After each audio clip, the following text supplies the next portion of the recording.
solution you can get. This is Built on Blues. Built on Blues.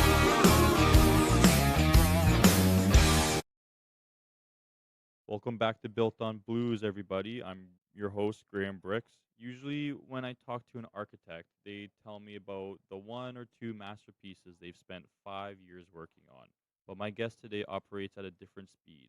His firm has completed over 3,600 projects, from custom hillsides homes in Bel Air to over 100 Trader Joe's locations. He calls himself an Ecoist, and he's been pushing sustainable design in Los Angeles since 1985, long before green was a buzzword. I've got Jim Heimler from James Heimler Architect Inc. in the studio. Jim, welcome to the show. Hello there. How are you doing? Good. Out here to Awesome. help those I can. Yeah, that's awesome. Thank you so much for coming on, taking time out of your day. You got lots of questions. To start, I want to go back to 1985 when you first filed the corporation. Today, every architect slaps the LEED certificate sticker on their website. But back in the 80s, sustainable design wasn't actually a hot seller. Did you start the firm with the Ecoist mission from day one? And did you have to fight clients to accept it, or did the market eventually catch up to you? I don't tend to track the market that way. So for me, the greening started as a kid. I grew up in a hillside in Hollywood, and so we got dropped off at campaign headquarters for being babysat. So I started that. So when I started in greening things and getting beyond the political, one of the first bigger things I did is I lived in Santa Monica, and me and three other folks started, this about in the late 70s, the first government-sponsored recycling center. And then that went citywide, statewide, and worldwide. And that just hadn't been going on before that. But I've always thought every step, every breath counts. From even when I was a kid, we used to even vote on cutting trees. We had a neighborhood vote on whether we can cut a branch. It wasn't, didn't need a government association to tell us if, we had to put our heart into it. So I've always been green, and then in construction, I've always been doing anything a little different than everybody else, because it's not just every step and every breath, it's everything you specify, every design. And for me, it's more the integration of design, where you can tie structure, mechanical, well, basically the structural and the architectural as one unit, and use them both to support each other. And then electrical, mechanical, plumbing, everything else follows in suit. But you've got to, and I start with space. I don't start with what it looks like. I'm actually working on the function. And in 74 was my first job right out of high school, and I worked for somebody who worked for Lloyd Wright and Schindler, and I worked for him for 10 years. So I learned an old school way of doing things, kind of like the old apprenticeship, and actually it was like an apprenticeship. I didn't get paid a lot of the time, but I was there 10 years, and I got to really get far into every project, because it was more or less me and him most of the time. And at the same time, I was building up my own practice. Yeah, no, that's amazing. It's nice to, like you said, the apprenticeship side of things. Like, you almost need that, the hands-on and all that kind of stuff, to actually make sure that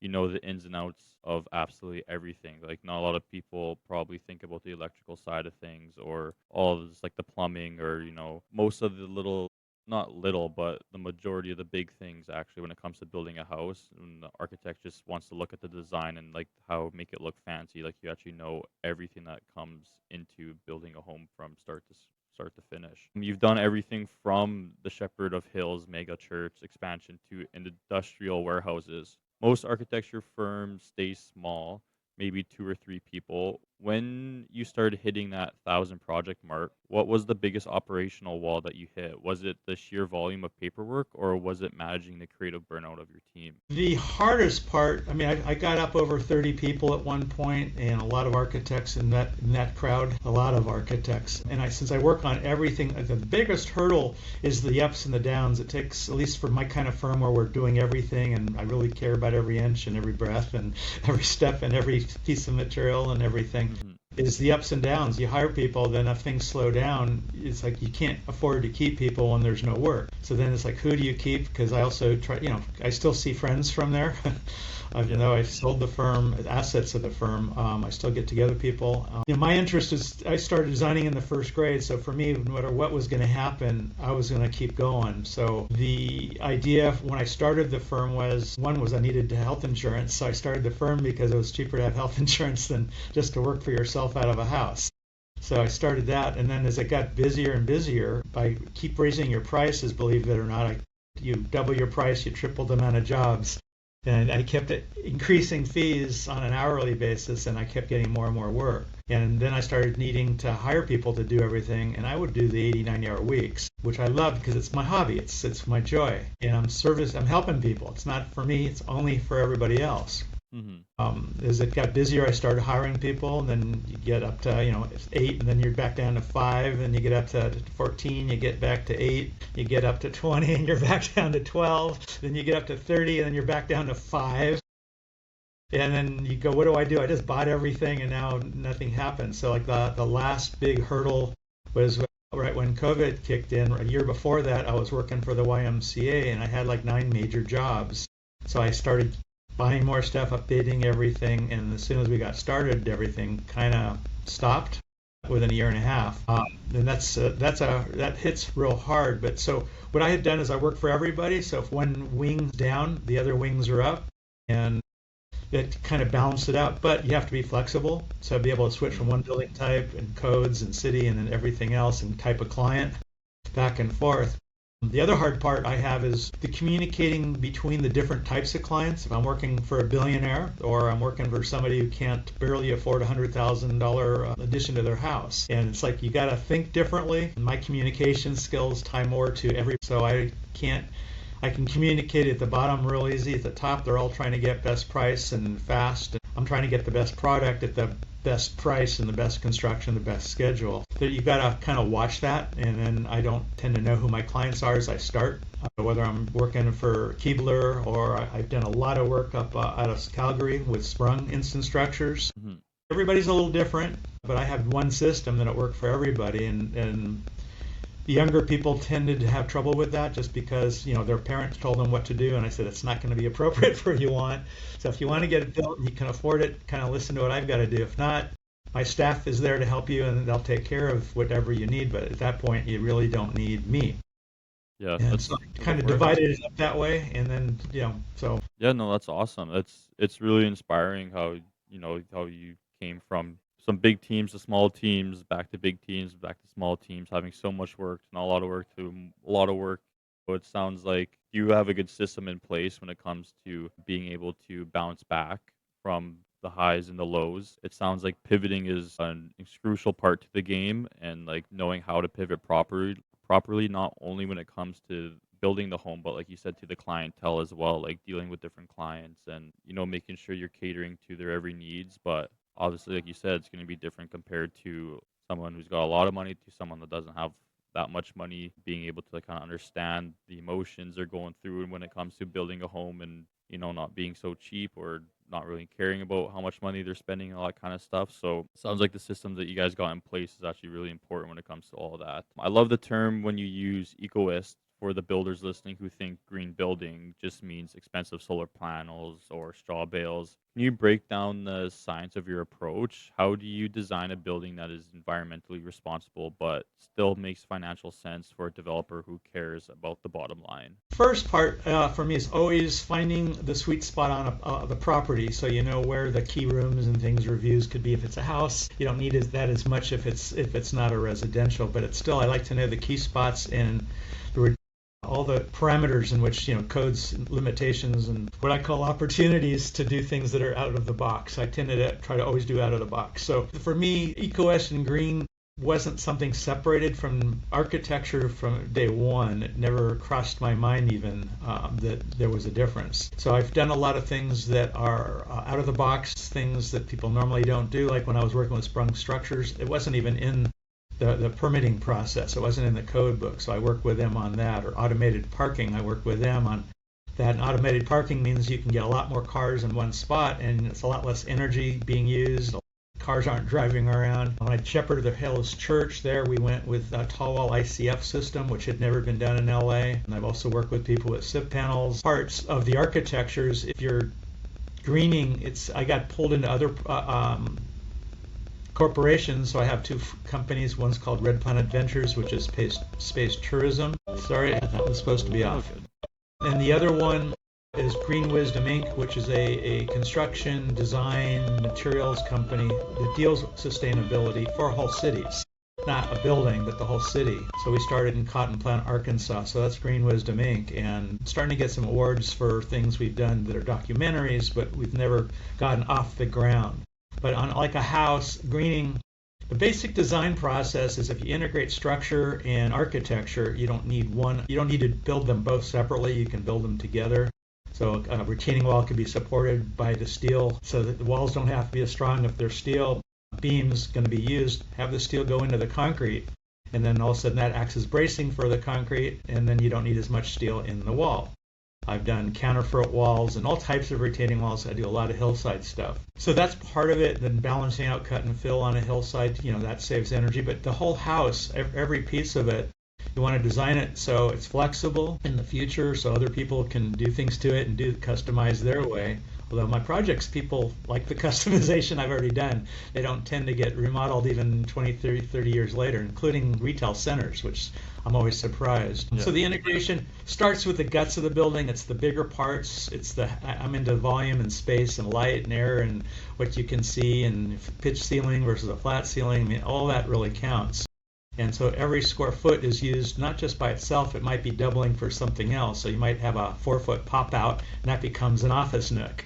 You don't need a whole room. But I integrate all that from program, everything through it. And you can have windows or openings throughout the house to bring light from room to room to room. Also, so that brings more natural light in. I'm always looking at the trees, the landscaping, the neighborhood, because if you don't do that, you're missing opportunities. And if you're going to build a nice house and next door they're going to put up a box, you probably want to talk the people out of doing a nice house. And that's the other part of it. I'll talk about probably close to half the clients I could have had out of hiring me, just because I didn't think it was appropriate for them to do what they wanted to do themselves. They were the wrong type of client for the job, or they were too old and it was going to be a 20-year project. Yeah, why waste my time helping them? I'll get paid, but that's not, the business wasn't to get paid. It was to actually service people's needs and wants and dreams and everything else. And that's what it was always about. So for me, the countertop or the cabinet, I can get into every detail and groove and the type of glue, but the bigger pieces are the whole, the bigger, the outside, the integration, how you use the property, how you store water on site. Do you have trees shading the property, not shading the property? What time of year? What happens when there's global warming? Assuming there is, and it's colder and hotter, and there's more water and less water. Is that all planned into the design so you don't have to, mess up the whole property when something happens? Even for fire, sometimes you do things that are much more fire resistant than other times. But all of that, it's how much material, the embodied energy that goes into a building, including where people have to drive from. I mean, the construction crew, where are they coming from to do a project? If they're driving 50 miles round trip twice a day to come to the site and you're trying to save that kind of fuel and energy on your own property, you really didn't save anything. You went local helps. When I was working out in Canada, I was working on affordable housing, getting people off the streets, and we came up with a system out of Canada that was a panelized system that they could bring a whole house down on a flatbed and build it. And if they were doing a whole bunch, they would just open up a plant down here. And obviously, I would say open up the plant down here because now you're not driving very far, and then you can take off from there. So for me, it's knowing, putting in the amount of energy, amount of time into each level of the design that will get the most bang for a buck sustainably, but also in practical worlds. And I'm very practical. I don't want to do something that's not going to be effective and just be green for the sake of being green, because then it's really not green. No, a lot of people take that kind of outlook on it. I feel like they're just like, oh, I want to put this in because it's green. And when you mentioned how, it's going to probably take the crew however long distance to get there, it's probably not going to be green by the time it gets there anyways, with all the fuel and stuff that they're using. So it's a definitely unique way of looking at it. I don't think a lot of people do. A lot of the architectures that I've talked to I don't think look at it that way. So it's nice to hear your perspective on things. It sounds like you got the building and the design part of it all figured out, obviously. But I want to get more into your systems now, because they must be unique. They must be absolutely working proper if you're able to build all these projects. How do you handle the communication flow with the clients. I know communication's key when it comes to, this process of building a home and designing a home. Like, it's really personal and emotional even sometimes. How do you handle that line of communication? Okay, there are two lines. One was when I was acting as a project architect, designer, and lead versus when I have other staff doing that. And in the original days, I did everything. Originally, I drew everything too. But as it changed, then I got people to draw. And then as it changed more, I started needing other architects. I could still hand draw everything. They would then put it on the computer once computers kicked in, and then I can watch, weekly or daily or whatever is being done. Working with clients, you always start at the beginning. So I have a site meeting with somebody. In that first 2-hour meeting, pretty much on any type of job, I could figure out generally budgets, schedules, the design, everything in that first 2 hours. And then I would then have my notes, which are written while I'm doing the meeting, and then take it back to the office. And from there, we have charts, graphs, all sorts of control mechanisms so everybody on staff can track it. So when it was just me, I would you meet at the schematic beginning, end of schematic, end of design development, construction documents, depending on how detailed the drawings were going to be, and then a whole lot of meetings with the cities, counties, states, at one point even federal for me, because I also worked on some casinos for Apache. So it's kind of layered. I always tell everybody it's kind of like an artichoke. You've got the outer layers and the next layer and the next layer and the next layer. I'm always dreaming of the inside, but I'm controlling the meeting, so we're only dealing with the big ticket items at the beginning. And I'm asking key questions. I'm trying to throw people off so I can understand what they really want, because I was real good at not listening to what people were saying. I was listening to what they wanted, because if you're not the professional, you really don't know how to say or what you want. You just, I want one of those, I want one of those, I want one of those. You have no idea how it affects the whole design. And so I would kind of verbally walk through and the highs, the lows, the good, the bad, the uglies of every step of the way. I mean, when I first started, even with the master bedrooms, I would ask the husband and wives what side of the bed they were on. I want to know which one wanted to get there quicker, so I might have to flip the whole house because the bed in the bathroom might be at a different spot. And I would actually count out how many turns and how many steps it took to get from a bedroom to a bathroom. And I stopped doing that later on just because there's so many other questions and you only get so much time. But I mean, that's the level of detail I would be into. And the 3,600, I actually did over somewhere between 30 and 35,000 agreements. And that would be an agreement that's expanding a job, or it would be the jobs themselves. So I had to manage all that. And for a while, we were doing proposals on close to 120 projects per year. Toward the end, it was more in the 60, 80 that would actually get done, which is a lot. When I talk to other architects, they're thrilled when they get anywhere from 3 to 5 or 10 jobs a year. But I was too defensive. I wanted to have enough jobs that covers all bases in case one drops out. I still had other jobs, and I have a lot of energy, and so I could actually do 6 meetings in a day. But the communication was, I would start with it, or one of my staff architects toward the later years would start with it, and then you just track it the same way. You're just tracking the job one step at a time, making sure everybody's on the same plane, same boat, same everything. So when you go to the next step, almost never did we have to back up. The only times we actually backed up when people changing their program. We got more money, and now we want you to do more stuff. So we did like radio station, TV station, recording, blue room, green room, for a school. Yeah. That was pretty neat. It was really custom, and it was the first pretty much of its type. So it didn't a massive amount of cost. And then when you're doing new types of projects that you haven't done, pricing them out is always kind of interesting. And so I was doing a pharmacy for one of the large hospitals one time, and we bid that. I had no idea. It's 2,000 square feet, but when we came up with our price, it was like $136,000 on architecture, and it's like for 2,000 feet. I call people, other architects, and they go, "Oh yes, that's the number we would have used." And I'm going, "That's insane." Yeah. But it's that technical where the time gets spent. So I was always studying, always reading magazine, good architecture, terrible architecture, everything in the middle I really don't care about. I volunteer a lot when I was, and so the other parts of it, I volunteered for Link Housing. It's an affordable housing developer, and I ended up there 14 years. I was chairman at one point. We were probably the fourth largest in California. And so when you're going through a bad time, then you're learning, getting like a grand bachelor, or you're actually getting a doctorate in business management through, and then people on the board were all government people pretty much. So I'm learning how to, hold the tide, not worry as much, and things will get better. And so you learn to drive the ship, steer the ship in a way that, it works. It never didn't work. It always worked. And then you also, always watching liability insurance and talking to the insurance agents and finding out what's new out there and how other people are doing, so you can get a good feel of what's going on in the industry. I never felt I was competing with people, though. If this was our price, that was our price. I wasn't ever trying to lowball a price just to get a job, because that's always dangerous for everybody. Yeah, no, that's true. I would say the architecture industry is getting hit really hard with AI right now, with mid-journey rendering tools, etc. Are you personally using any AI to help with the creative side, or are you looking at AI with more like a business side of things, like automating the zoning research or client onboarding so you can focus on the actual design? I have brainstormed with other architects using AI, where we would actually come up with sets of plans for different style buildings. So basically, you say, I want mid-century modern, or I want Victorian, or whatever I want.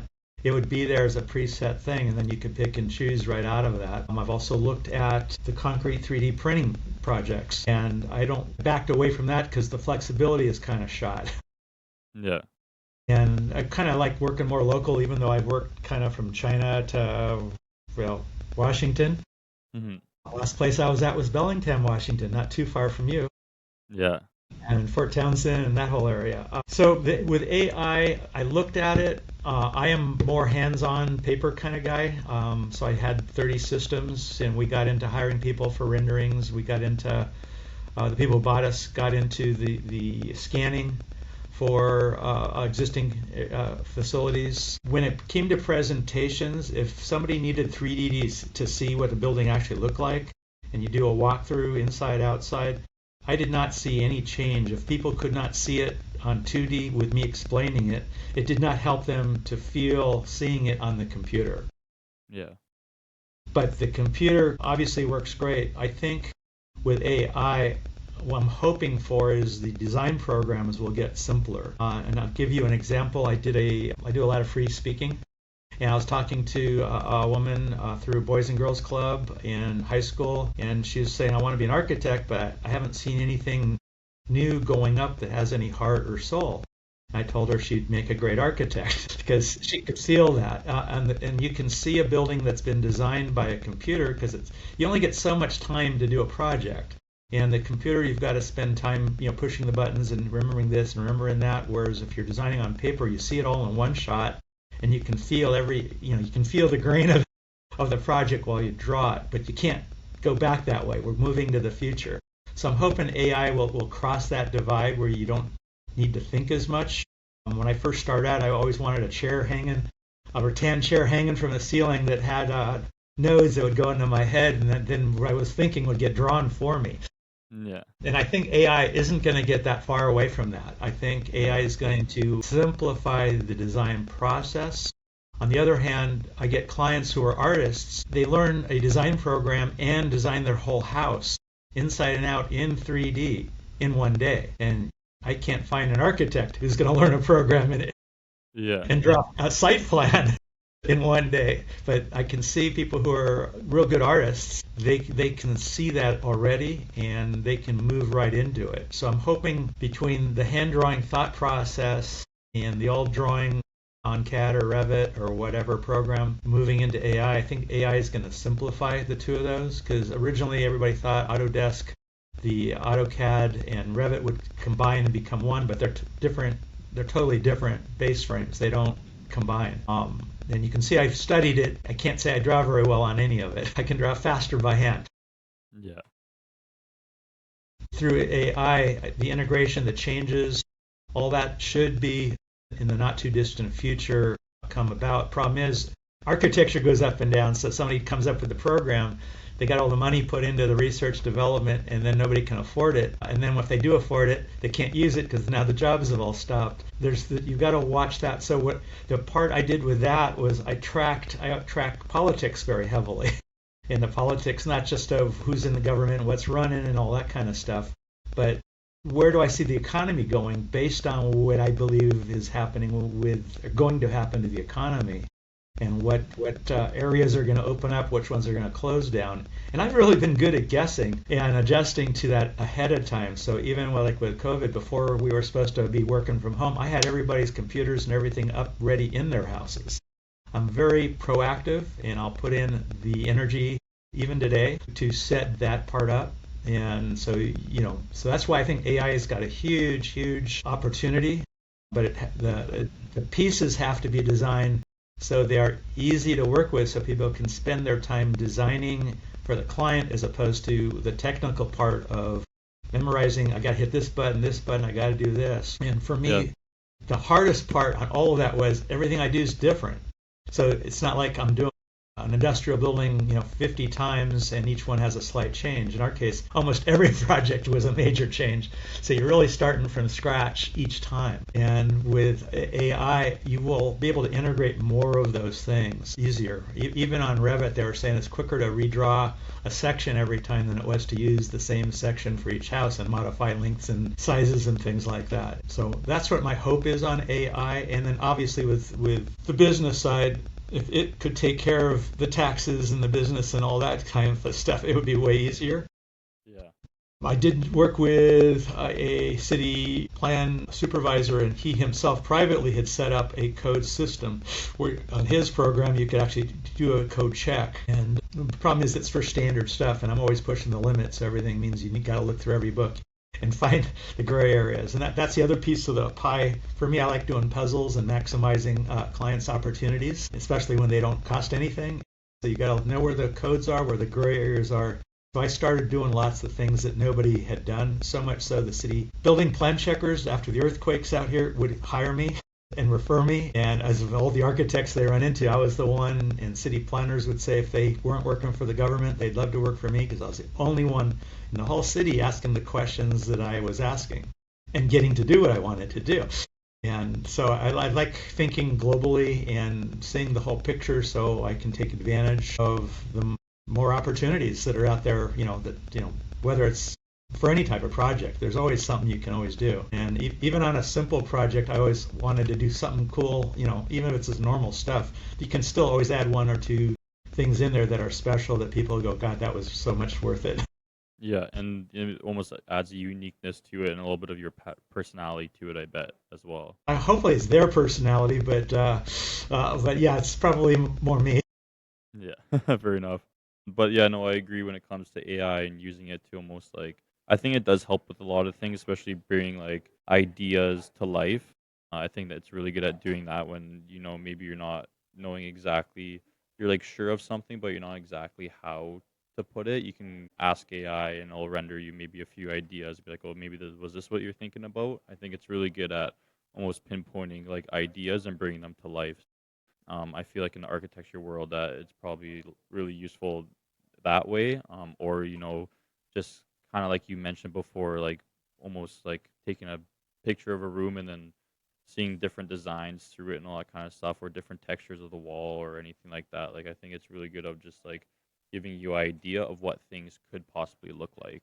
Last one here for the young architecture student listening who wants to do meaningful green work but is scared they'll just end up drawing parking lots for 20 years. What is the one skill they need to learn outside of design, maybe business or sales, or to actually have the freedom to build whatever they want? Question. The way I started was I was getting small additions to homes, and then my family had apartment buildings, so I started doing facelifts to apartment buildings, and so that got me into the commercial world. I was doing the residential world from new to additional models, and that started to expand. Each thing fed to the next thing, but then as you start doing that and I want more work, I started talking to people and calling people and introducing myself to neighbors. To me, were the yellow pages, or just calling everybody. Just call everybody and meet people and join every group you can join. I was already in lots of groups, a lot of more political, environmental groups since the 70s.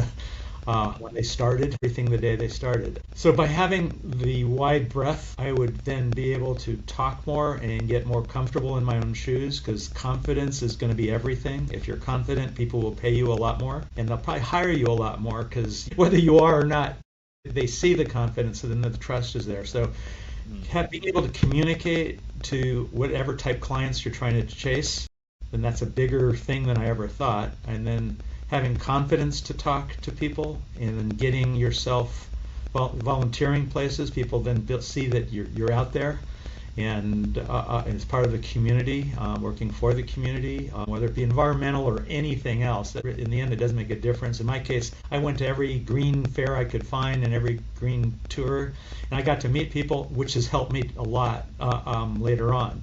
Because people, as they get older, they start remembering who you are. Yeah. You're young, you're not looking to team up. As you get older, you want, who am I going to refer this to? Who can help me with this? That kind of stuff. That came in real handy. And then knowing what codes are about, what each city is about, what the neighborhoods are about when you go into a neighborhood. So you talk to a client, you have something to say. It's not just talking to them, it's what are you going to say. To me, it's always be real, always be yourself. My dad got me once into a high-rise office building. And this is when I was probably in my early 20s, to meet the owner of this brand new huge building. And I went upstairs, and his first comment was, "How do you like the building?" And my first comment was, "I guess I could have made it a lot better." Yeah. Obviously, he didn't talk to me after that much, but that's how I felt. And so I stayed that way no matter what. I've never tried to pretend to be something I'm not. And then working with the codes, being flexible, understanding the codes, understanding what they mean. What are they about? They're just not a law. Where do they come from? That way you can work with them. Design is critical, obviously, but if you've got imagination and passion, and I'll use those two words one more time, imagination and passion. I've heard that over and over and over. I mean, this has been my hobby since first grade, probably before that, but I started drawing in the first grade. Yeah.